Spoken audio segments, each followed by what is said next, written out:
Hi, how's it going, everybody? And welcome to the Debutify podcast, the premier e-commerce podcast brought to you by Debutify. I'm your host, Alex Bond, and joining me today is Matthew Holman, the co-founder and head of growth for QPilot, which is an e-commerce brand that provides customizable software to help increase subscription revenue. On this episode, we talk about Matthew's emphasis on user experience, the importance of the subscription model, how to integrate QPilot, and much, much more. Here's our interview now.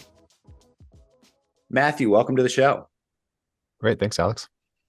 Yeah, we're happy to have you. So why don't we first start off with you telling us a bit about your company, QPilot?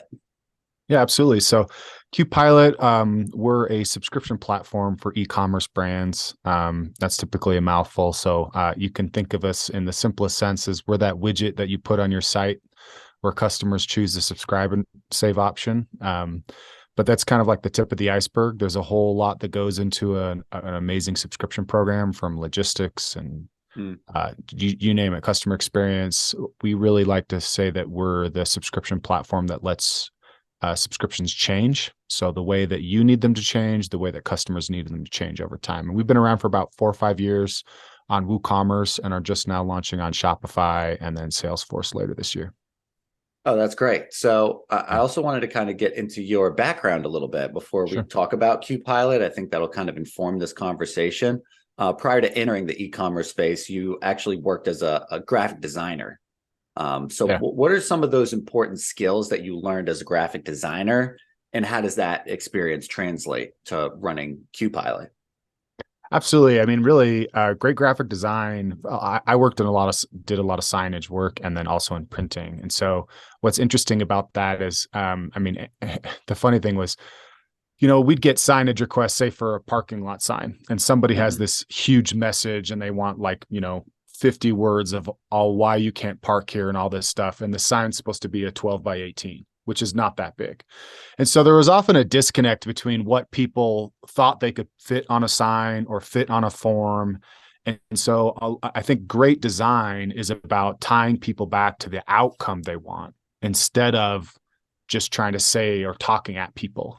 And so that's, I think, a skill that translates really well to all aspects of marketing as well as B2B communication. And really any kind of communication is understanding what you want to say and how you can say it in a way that doesn't overwhelm people and gets the message across that you actually want somebody to have, right? If you don't want somebody to step on the lawn, sometimes it's just better to say, don't step on the lawn, you'll kill the grass. Keep off grass. Right. As opposed to this really long explanation of why it's important to da-da-da-da-da. Some people will read that, but most people are just going to notice, keep off the grass. No, that makes a lot of sense. And I think one of the other things that I've heard in marketing, and maybe even in that specific example of graphic design, is giving someone what they need packaged as what they want. Exactly. Is that something that you've also found in QPilot and in your experience in e-commerce? Well, absolutely. I mean, talking about subscriptions, and we can get into all the weeds of all the different things and functions and features between us and every other platform. But at the end of the day, it's like, we do really well with people that want something a little bit more dynamic than your typical set and forget subscription. That's our bread and butter. So we say that we give our customers subscriptions that can change. So we're trying to simplify that down. Now, once you start to dig in what that actually means, you can start unlocking getting into all the specifics. But otherwise, it's just difficult to say hey, we do blah, blah, blah, blah, blah. And, somebody might not even understand what that is, but they might be a great fit for us kind of thing. So it's really important to find that sweet spot. Yeah, I can imagine. Is the software itself generally one size fits all, regardless of the size of say the brand or company that is purchasing it? Not necessarily. It's like there's what's interesting is it's not so much one size fits all it's I think it would be more accurate to think of we're a specific type of race car. And if you're just running errands to go drop something off at the post office, you might not need all the horsepower we're going to give you. We're still going to get you to point A to point B, but we might be too expensive for a brand that just wants to make trips to the post office. So we do better for brands that have more complex needs around logistics and and data and how they're trying to control the subscription process. And there's a lot of other apps and software that do better for maybe a more straightforward experience. So So we can help just about everybody, but whether that's worth the price and or maybe you know, unused potential, I guess, in a software would be the question. Mm-hmm. So have you found more benefit? More specifically, have you found QPilot to be more beneficial in helping a company, say, develop subscriptions or a subscription habit from its customers, or is it more beneficial in helping a company fine tune and customize an already prevalent subscription base? Yeah, that's a great question. I think we can certainly do well with brands that are launching, that are focusing on it and putting Mm-hmm. resources behind it. I think that we do best when somebody's already been doing subscriptions, because there's some very clear pain points that we solve that exist with other subscription apps. So once you start, it's kind of one of those things, is like in the sales process. Sometimes I've actually been on demos where I sometimes have to say to somebody, that's okay. You can go with that other option that's cheaper and seems easier. Like I can't stop you. Like until you've gone through that pain yourself, I Mm-hmm. can't convince you what's down that road. And sometimes for a lot of brands, it's like, it is easier just to use something that's a little bit simpler, because it gets you from point A to point B faster and cheaper. But then there are some brands that uncover some issues that we do really, really well with. So. And that's a pretty savvy marketing technique that I've seen in other industries and fields, is that, gut shot transparency of, no, you need to go Right. with us doesn't exactly work, because then you're both not happy at the end of the day. They're not using the product in the way that it might supposed to be used. Right. And then they're actually thinking about you down the road a little bit once they go Right. with another product and are ready to kind of like scale up a little bit and customize a little bit. They'll be able to come back to you. So I think that's a pretty savvy strategy. Is that something that happens often? It doesn't happen too often, thankfully. Like I think the other part is, like, as a small team, like if we were a really big, hundreds of people team, then it might be a little bit different, because people are trying to hit quota and hit their numbers kind of thing. For as a smaller team, and I'm being one of the co-founders, I hear what doesn't work with our customer support and success team, right? I hear with our QA and our engineers, the types of customers that are bad for us, that cause a huge drain on resources. So a lot of times it is just easier to say, you need to go do, we're here, this is what we do well. But for right now, you're probably better Mm-hmm. situated to go do this other thing, because part of that too is I don't want a customer who's entry level for us draining all of our resources while they figure out how to do subscriptions the right way, right? It's a lot better Mm-hmm. when somebody comes to us and you can meet in the middle. You already know some of the problems you need. We know how to solve them. Let's work together to do that, right? As a partnership, instead of anyway, because then it just makes it harder to scale and acquire customers profitably, right? As a B2B or B2C, it's the same thing. You want to Mm-hmm. acquire the right type of customers, people that are going to appreciate what you're doing, that you can actually help. Because if you can't actually help somebody, they're going to either hate you or leave in the end anyway.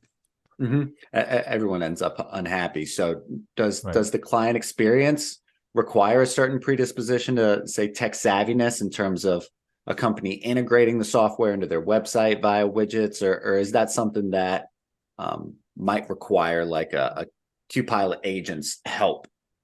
It does definitely depends. Like for us, that flexibility thing, we believe that comes the same way from an implementation standpoint. So if you've Mm-hmm. got developers, if you have tech savvy people, we've got guides and docs and a really responsive support team that can help guide that. If you don't and you want us to take over and drive it for you, we can do that as well. So we try to just meet people where they are with how they want that to be managed.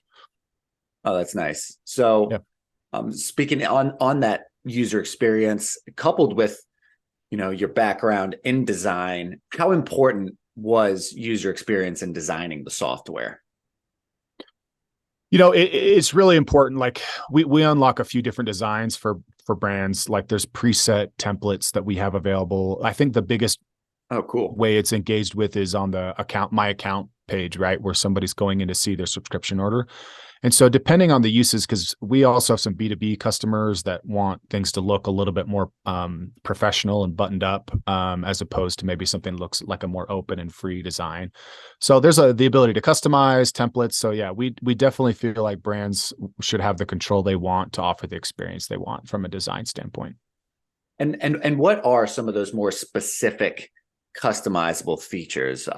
I've done a little research, but for our audience, I know you can kind of Sure. change, your delivery method, how Right. often, like what products are changing. So why don't you give us a little background on the premier customizable features? Because I think Sure. that's definitely the I don't know, most special part of the Right. product.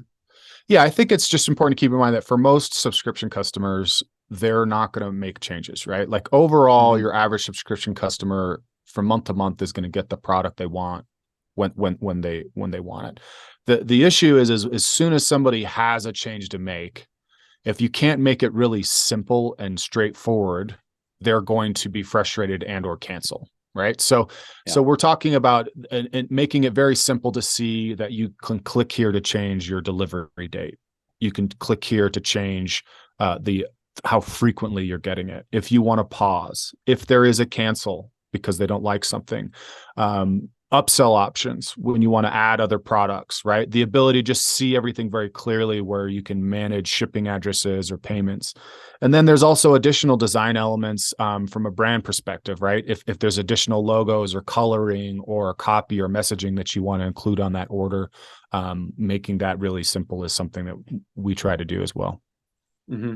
No, that's great. And so what are some of the more specific benefits that a company sees when integrating QPilot Yeah. into their website, if they're like even just considering subscription Yeah. or the software in general? Yeah, absolutely. A couple of key things that we do, I think that's a little bit differently than the rest of the space is around what's called a programmatic subscription. So if you have something that needs to change over time, right? Month one, somebody might be getting a one bag of coffee. Month two, it's a different Mm-hmm. flavor, and you as the brand are controlling how that changes, or you want the customer to be able to control how that changes. A lot of subscriptions might start with a welcome package, and then after that, there's a different product that comes other than the month one. So those are customers that we work really, really well with. The other thing is related to delivery or shipping needs. Again, a lot of subscriptions are kind of a set and forget mentality, but if you are dealing with you need more control. Customers need to see delivery outcomes. They need to see Mm-hmm. what shipping charges might be depending on that, or you're doing local delivery options. We do really well with those two. And then ultimately, the other thing is I think that just QPilot sees things from a more specific logistics level. We have more data available, and for us, some of our own studies we've seen within our platform relate to the power that comes when customers can change things. And so this is true of all subscriptions anywhere, is you have a core group of people, again, that don't necessarily need to make changes on a consistent or regular basis. But when somebody does need to make a change, making that change easier unlocks a lot of growth. So for example, just changing that schedule date or that frequency option one time, on average, we see that's $60 higher in LTV, right? Mm-hmm. Changing it three times is a 200% increase in LTV. Being able to change products, like if you change somebody that changes products three times, that's a 600% increase in LTV. So the idea is that if somebody might be canceling because they are not getting quite what they want or when they want it, making it easy for them to change means they stick around longer. And so that kind of flexibility unlocks more growth and profitability for your brand. No, I think that makes a lot of sense. And you're retaining your customers over a Right. long time value. So instead of just replacing customers via, growth, you're actually getting to add new customers because your retention's so Absolutely. good. Absolutely. So diving into this data that you're talking about, what are some of the data points that you collect for, your company in terms of its usefulness, both I guess for the company buying and integrating QPilot software. And I imagine that there are some helpful data points for the customer that's using the software via the company's website. Right. Yeah, absolutely. I think for brands implementing QPilot, some of the interesting data points are reflected around retention efforts, right? So, Mm-hmm. as a subscription software, we don't necessarily track how you're acquiring those customers because we don't necessarily see that data, but we're very, very focused on the retention side of things. So this means paying attention to what types of error codes you might be seeing that are affecting your program, what types of the length of a subscription, the type of activity you're seeing over the life of the subscription, meaning what people are changing or not changing, what actual frequencies are being used, your most popular products. And then we can compare those to industry related profiles within our own software, right? So if you're selling coffee, we can compare you to other coffee Mm-hmm. subscription companies to see how you're performing. And then also looking at things like average order value is another really important one. For example, like a customer we were working with recently, they had a lower average order value than their industry, but they had a higher frequency. They were having a lot of people order every 2 weeks instead of every 4 weeks. So in time, their LTV was actually higher than they might have thought comparatively. So Nice. but yeah, there's a lot that gets in there. Every business is a little bit different. One of the things I always preach is if you're not doing it already, you want to be able to track that data. Tracking data around cancellations, reasons why people are churning is really important as Totally. well. But once you start to unpack that data, get that data, you can start to unpack it. What does this mean? And anecdotally, kind of how that translates is like a really common reason why customers churn on subscriptions. So this is like thinking about the end user is they have too much product. But every brand's reason for why their customer has too much product can be different, right? So it could be something as simple as they don't have the right frequency set, right? Like I didn't understand that I'm taking one of these a day, so that means I need a subscription for every 2 months instead of every 1 month, right? For my particular usage. Others might be related to people need time to make a habit out of the subscription of how often they're using it. So getting into the whys behind the like quantitative reasoning why somebody's churning, getting into the whys behind them helps unlock a lot of growth opportunities because you can change how you're onboarding customers in a subscription program. So you go over the analysis of that sort of stuff with the company that is buying the software? Is that something that they kind of do by themselves, or is that something you do by yourself? How does that really work? Well, we're willing to do it with anybody that's using our platform. Not everybody takes advantage of that, but that is something that is available for our customers. Is we'll do data pulls and data reviews and check-ins with them. Yeah, I'd be all over that. If I was using your software, I'd say, all right, I want to go over this data with you. Do you think that it's because, just personally, do you think it's because people have their own teams that they'd rather go over that data with, or do you think it's because they're still kind of learning what all these data points even mean and how to use it?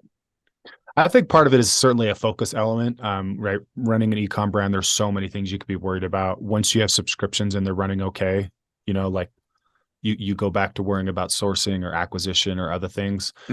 So for us, most of our own brands that are taking advantage of that is because it is a priority for them. They're focused on it.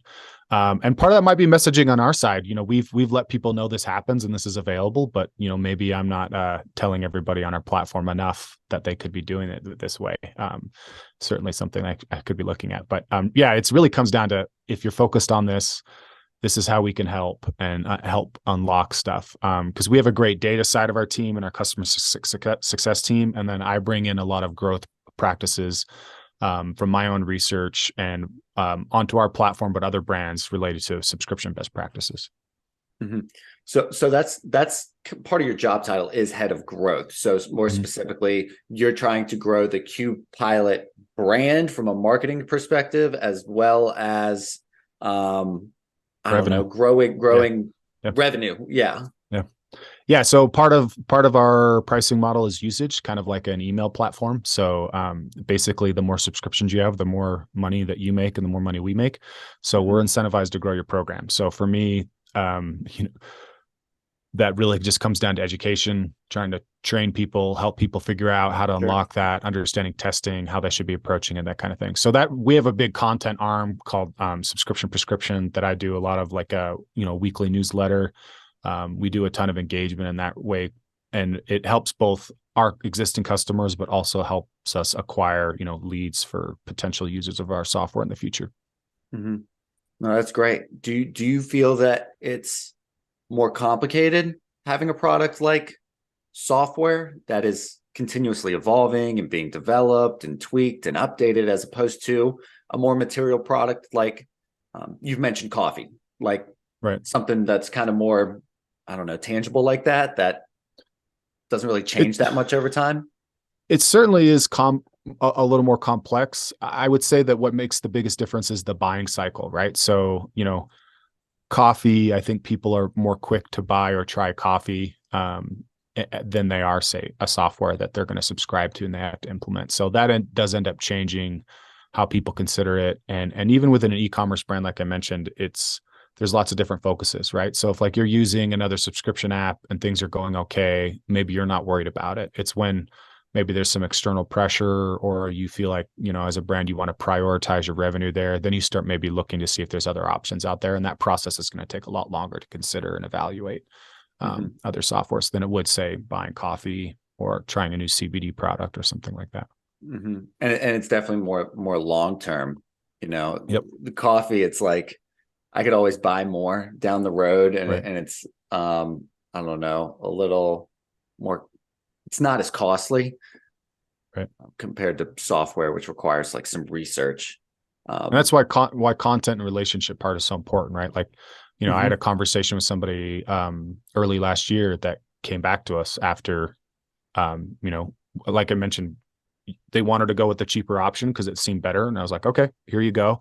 And I checked in with them a little bit to say like, hey, just how things are going. And then after about 6 months, they found out how bad it was with that other solution and came back and started talking to us again. So, you mentioned the importance of relationships. It's really high in software content. We've done a lot of work to position ourselves as an expert in the field through research with our own customers, but also in the field overall, because we do think that it's definitely a long-term strategy growing a software company. How did you get into that? Because looking at your resume a little bit, it did start with graphic design. There was some marketing, and then it felt like it was just software. So where did that kind of come from?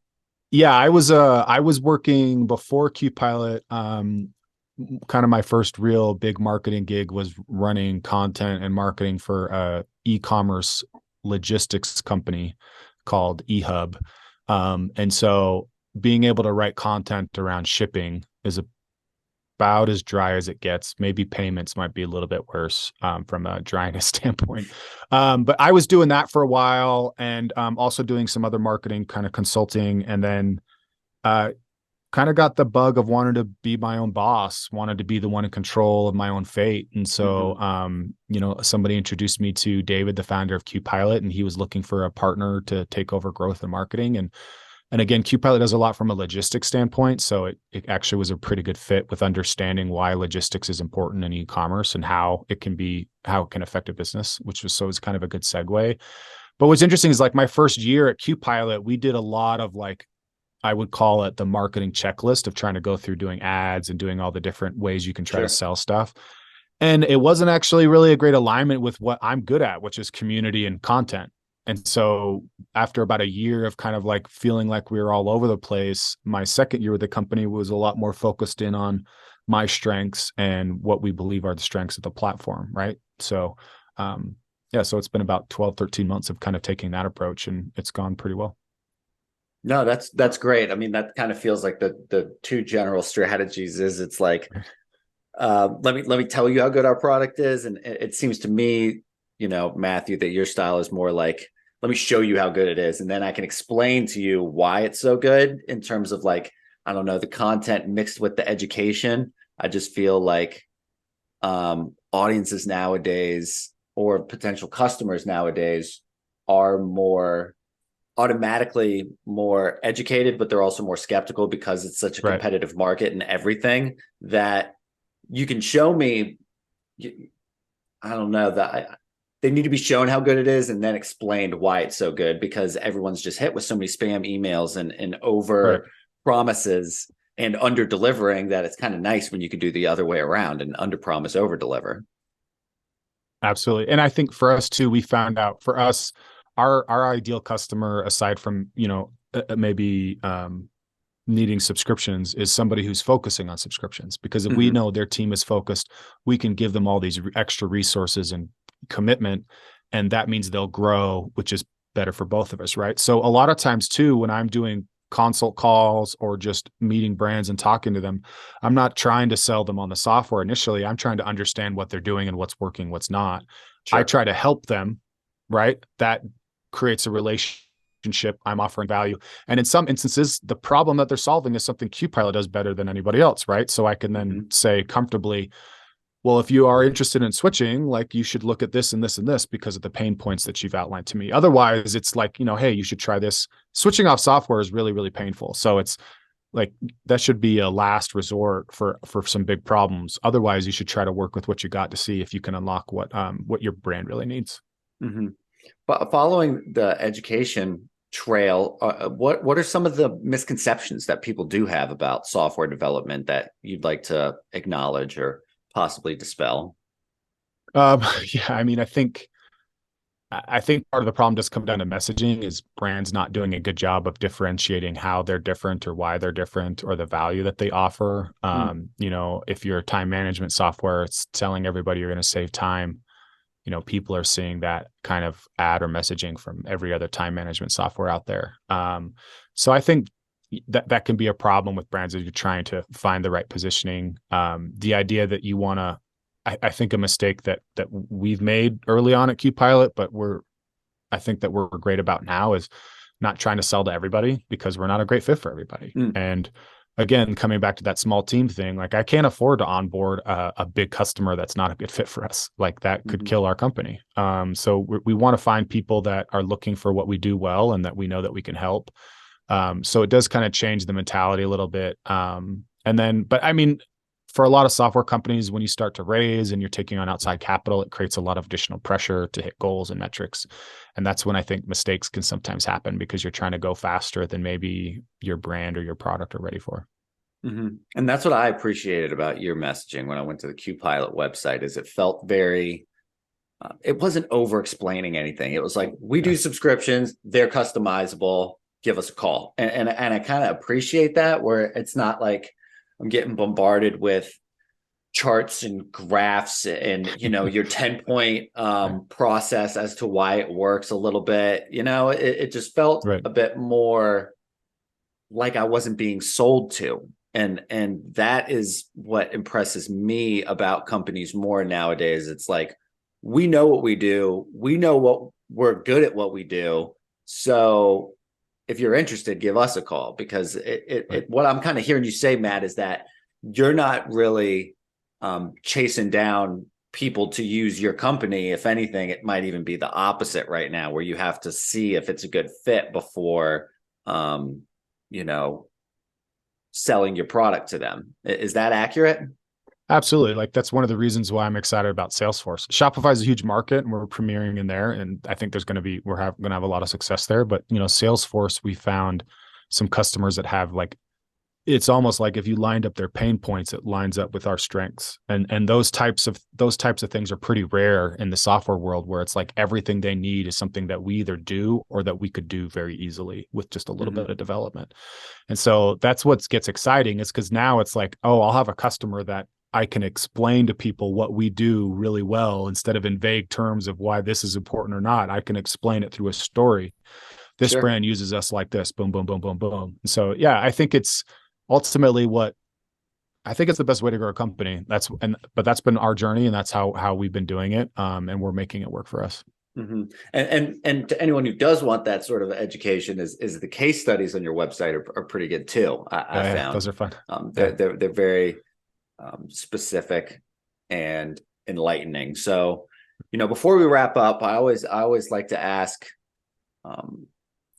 our guests this final question with, the e-commerce industry is generally pretty 24/7. It's pretty, go, right. Not a lot of downtime, but I've found that successful people make time for what's important. And I think, a healthy work-life balance and stable mental health makes people as successful as possible.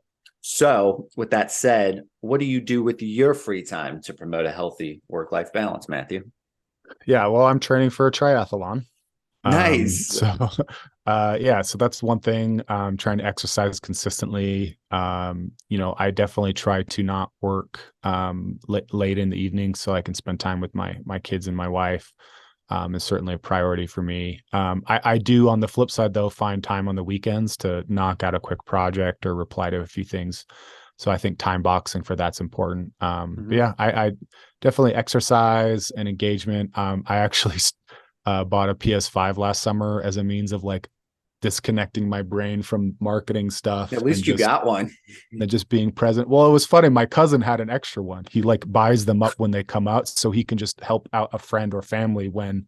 So I literally was just asking because he's one of those guys who like knows how to use bots to like, he's just all over it. And I said, hey, do you know a great way to get a PS5? He's like, well, I got one sitting here if you want it. So yeah, I was pretty lucky. I asked the right guy. Yeah, definitely. That's very cool. Are you into any specific video games? Oh yeah, I'm loving Ghost of Tsushima right now. Okay. And I also love Horizon. I played the first two of those. I just love them. I'm about halfway through Elden Ring, but I'm taking a break because I'm super frustrated by it. But yeah, anyway. I've heard people say that's one of those that you can get sucked into very easily. So you got to kind of take breaks on. For sure. Well, great, man. It's been an absolute pleasure having you on the show. Thanks, Alex. Good luck to QPilot. And yeah, really appreciate having you on, Matthew. Absolutely. It's been fun. Thank you. I'd like to thank my guest, Matthew Holman, for joining me on the show, and tune in next week when I sit down with Samir Balwani, the CEO of Query, a media agency specializing in paid advertising. For more information about Matthew, you can connect with him on LinkedIn or follow him on Twitter and YouTube at SubscriptionDoc. To learn more about QPilot, you can check out their website, QPilot.com. That's our show. Thanks for tuning in, and we hope you come back to find new episodes being published every Tuesday. Until next time.